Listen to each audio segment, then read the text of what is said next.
Hello my dear students, welcome back to study philia education. So students, इस video में हम क्या करने वाले हैं? इस वीडियो में हम क्लास 6 की एनसीईआरटी ज्योग्राफी का चैप्टर नंबर 3 कंप्लीट करने वाले हैं। इससे पहले हम चैप्टर 1 और 2 कंप्लीट कर चुके हैं। तो आज का हमारा टॉपिक है motion of the earth. First chapter में हमने अर्थ के बारे में काफ़ी कुछ जान लिया था। आज हम अर्थ के मोशन के बारे में जानेंगे कि अर्थ के मूवमेंट्स जो है, अर्थ का मूवमेंट कैसे होता है। तो बच्चों, अर्थ के जो मोशन है ना, वो 2 टाइप के हैं। As we know that earth has 2 types of motion, यानी कि अर्थ का जो मोशन है, अर्थ मूव करता है 2 तरीके से मूव करता है। फर्स्ट है रोटेशन और सेकंड है रिवोल्यूशन। अब रोटेशन क्या है, रिवोल्यूशन क्या है, मैं ये आप लोगों को बता देती हूँ। रोटेशन बच्चों, movement of the earth on its axis. जब अर्थ अपने एक्सिस पे मूव करता है ना, जिसके कारण हमें एक डे एक्सपीरियंस होता है, मतलब कि 24 घंटे में अर्थ अपने एक्सिस पे अपना एक राउंड कंप्लीट कर लेता है ना, जिसमें 12 घंटे हमारा डे होता है और 12 घंटे हमारा नाइट होता है। इसका भी कॉन्सेप्ट मैं आप लोगों को आगे क्लियर करूँगी कि 12 घंटे का दिन और 12 घंटे की नाइट क्यों होती है ना। तो जब अर्थ अपने एक्सिस पे मूव करता है तो उसको हम बोलते हैं रोटेशन।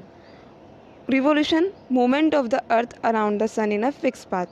अब जब अर्थ सन के आसपास जो मूव करता है ना बच्चों, उसको हम बोलते हैं रिवोल्यूशन। अपने एक्सिस पे मूव करता है, एक सर्कल कंप्लीट करता है, वो 24 आवर्स में करता है, जिसकी वजह से हमें एक दिन एक्सपीरियंस होता है, तो वो है हमारा rotation.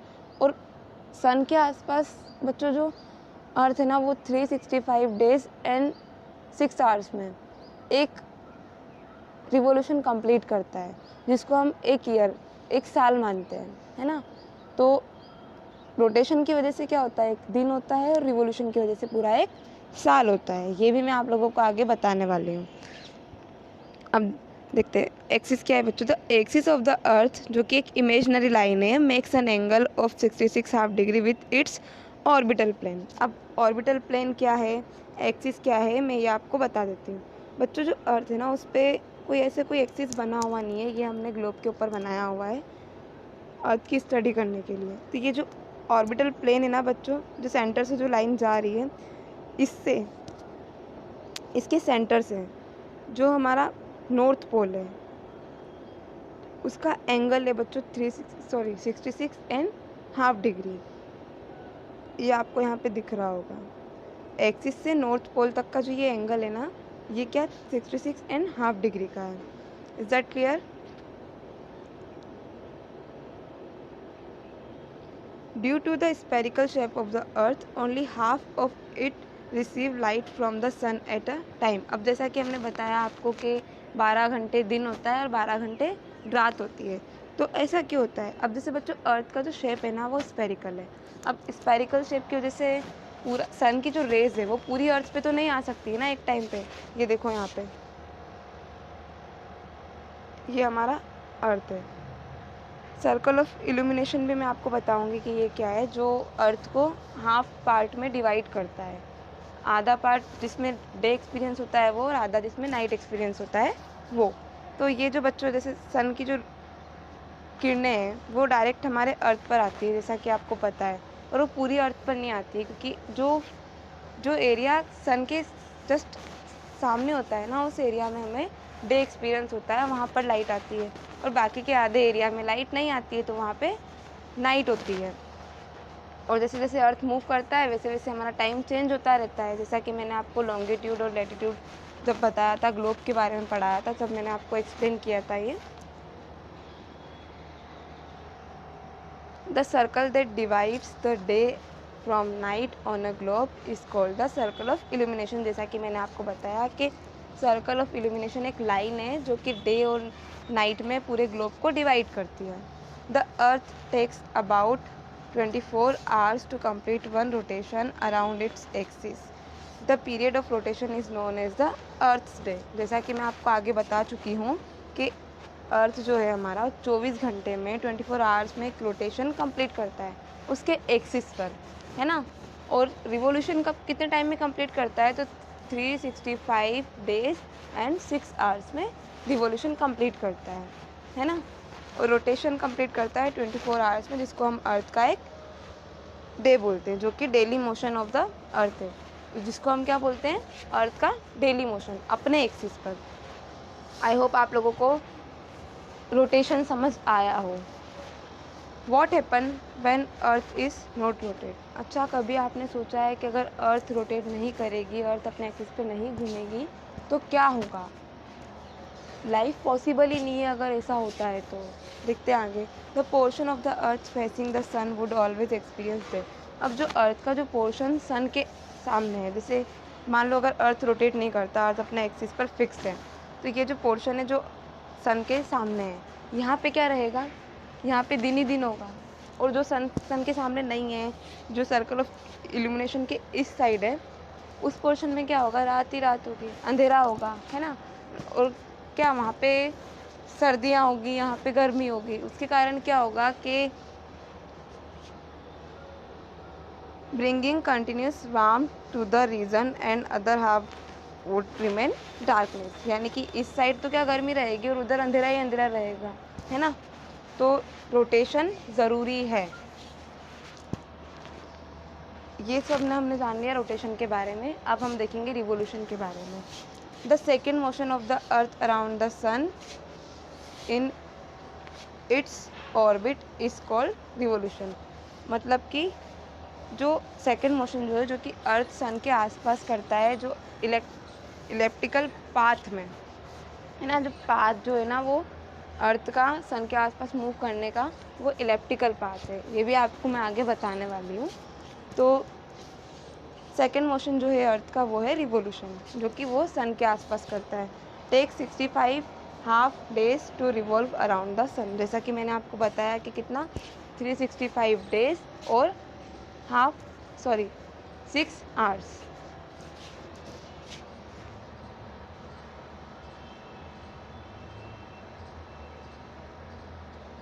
We consider a year as consisting of 365 days only and ignore 6 hours for the sake of convenience। अब हम क्या करते हैं कि हम 365 डेज़ का एक ईयर मान लेते हैं और वो जो 6 आवर्स है उनको हटा देते हैं साइड में।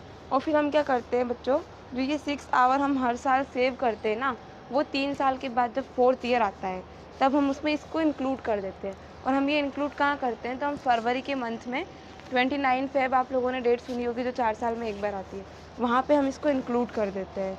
Added to make 1 day over the span of 4 years, this day is added to the month of February. जैसा कि मैंने आपको बताया, such a year within 366 days is called leap year. और इस ईयर को, इस साल को हम क्या बोलते हैं? लीप ईयर, जो कि 4 साल में एक बार आता है। आपसे पूछ ले कि लीप ईयर कितने साल में एक बार आता है, तो 4 साल में एक बार आता है। We know that Earth is going around the sun in an elliptical orbit। जैसा कि मैंने आपको बताया कि अर्थ सन के आसपास इलेप्टिकल ऑर्बिट में मूव करती है। तो यहाँ तक कोई डाउट? बच्चों, अब हम जानेंगे सीजन्स के बारे में। A year is usually divided into summer, winter, spring, autumn season. यानी कि एक जो साल है ना बच्चों, पूरा 365 डेज़ का, उसको हमने 4 सालों में डिवाइड किया हुआ है, 4 सीजन्स में डिवाइड किया हुआ है। अब 4 सीजन्स कैसे? Seasons change due to the change in the earth around the sun. यानी कि अर्थ सन के आसपास जो रिवॉल्व करती है ना, तो रिवॉल्यूशन के कारण हमारे जो सीज़न है वो चेंज होते हैं। अब देखते हैं हम सीज़न, हमारे 4 सीज़न होते हैं, summer, winter, spring and autumn. 4 season होते हैं। अभी सीज़न कैसे होते हैं हम देखते हैं। तो इक्विनॉक्स और सोलास्टिक के बारे में आप लोगों ने सुना होगा बच्चों। पहले मैं आपसे सोल्स्टिक डिस्कस करूँगी। तो हमारे 2 सोल्स्टिक होते हैं, तो समर सोल्स्टिक और एक विंटर सोलास्टिक। पहले हम देखेंगे summer solstice. Summer in the northern hemisphere. बच्चों, समर सोलास्टिक के टाइम पे क्या होता है कि नदर्न हेमिस्फीयर में समर होता है। अब ये मैं आपको डायग्राम की हेल्प से क्लियर करूँगी कि कैसे होता है। North pole is inclined toward the sun. अब जो नॉर्थ पोल होता है ना, वो सन की तरफ ऐसे टिल्टेड होता है, झुका हुआ होता है। Tropic of cancer receive the direct sun rays. अभी मैं आपको डायग्राम से क्लियर करती हूँ। देखिए ये बच्चों, ये सन है और ये हमारा यहाँ पे अर्थ है। तो बच्चों क्या होता है कि 21 जून के टाइम पे ये जो हमारा नदर्न हेमिस्फीयर है ये सन की तरफ ऐसे झुका हुआ होता है। अब जो जैसा कि आपको पता है कि हमारे जो अर्थ का जो एक्सिस है वो नॉर्थ पोल से 23.5 डिग्री का एंगल बनाता है। तो हमारा जो इक्वेटर है, इक्वेटर से देखेंगे हम तो ये ऐसे झुका हुआ है। तो जो नदर्न हेमिस्फीयर है ना बच्चों, वहाँ पे सनरेज डायरेक्ट आती है और ज़्यादा नदर्न हेमिस्फीयर के पार्ट पे सनरेज ज़्यादा आती है। तो 21 जून के टाइम पे नदर्न हेमिस्फीयर में समर होता है और सदर्न हेमिस्फीयर में विंटर होता है ना। तो और 21 जून को लॉन्गेस्ट डे होता है समर नदर्न हेमिस्फीयर में और शॉर्टेस्ट नाइट होती है। अब लॉन्गेस्ट डे इसलिए होता है क्योंकि वहाँ पे जो सनरेज है वो ज़्यादा समय के लिए रहती है नदर्न हेमिस्फीयर में समर सोल्स्टिक के टाइम पे, और समर सोल्स्टिक के टाइम पे सदर्न हेमिस्फीयर में इसका जस्ट अपोजिट होता है, वहाँ पे विंटर्स होते हैं, है ना। और ऐसे हम देखते हैं विंटर सोल्स्टिक में क्या होता है कि समर इन सदर्न हेमिस्फीयर। अब विंटर सोल्स्टिक 22 दिसंबर बच्चों क्या होता है कि जो हमारी अर्थ है जब रिवॉल्व करती है, तो रिवॉल्व करते करते ये जब 22 दिसंबर तक आती है तो क्या होता है कि हमारा जो अर्थ है वो सदर्न पोल पे जो सन की रेज है वो डायरेक्ट आती है। इसकी वजह से क्या होता है कि सदर्न हेमिस्फीयर जो इक्विनॉक्स से जो नीचे वाला एरिया जो है सदर्न हेमिस्फीयर, उस पर ज़्यादा सन की रेज आती है ना। तो इससे क्या होता है सदर्न हेमिस्फीयर में विंटर होते हैं और सदर्न हेमिस्फीयर में समर होते हैं और नदर्न हेमिस्फीयर में विंटर्स होते हैं। और बच्चों इक्विनॉक्स क्या होता है ये भी मैं आप लोगों को बता देती हूँ। Equinox when the direct rays of sun falls on equator, मतलब कि क्या सन की जो रेज है वो डायरेक्ट इक्विनॉक्स पे आती है। जब सन की जो रेज है ना वो डायरेक्ट इक्विनॉक्स पे आती है, उस टाइम पे होता है हमारा equinox. Tropic of Capricorn receive the direct sun rays and southern pole is tilted toward the sun. इस टाइम पे क्या होता है बच्चों, neither of pole is tilted toward the sun. इस टाइम पे क्या होता है कि जो पोल्स हैं वो दोनों में से कोई भी पोल सन की तरफ टिल्टेड झुका हुआ नहीं होता है। The whole earth experience equal day and equal night. पूरी अर्थ में इक्वल डे और इक्वल नाइट होते हैं इस टाइम पे, कहीं भी शॉर्ट डे और लॉन्ग नाइट ऐसा नहीं होता है। 23 सितंबर जिसको हम बोलते हैं ऑटम सीज़न और 21 मार्च जिसको हम बोलते हैं स्प्रिंग सीज़न, ये हमारा इक्विनॉक्स की वजह से होता है ना। जब क्या होता है इक्वेटर जो है वो डायरेक्ट सनरेज डायरेक्ट इक्वेटर पे आती है ना, उसको हम बोलते हैं इक्विनॉक्स। और सोलास्टिक हमारे होते हैं समर सोलास्टिक और विंटर सोलास्टिक। समर सोलास्टिक में नदर्न हेमिस्फीयर पे सनरेज डायरेक्ट आती है तो उसके कारण वहाँ पे समर होता है, और विंटर सोलास्टिक में सदर्न हेमिस्फीयर पे सनरेज डायरेक्ट आती है तो वहाँ पे समर होता है ना। आई होप आप लोगों को अब क्लियर हो गया हो। Thank you so much for watching this video. मिलते हैं नेक्स्ट वीडियो में, और ऐसी ही और वीडियो देखने के लिए जुड़े रहिए स्टडी फीलिया से। Thank you so much.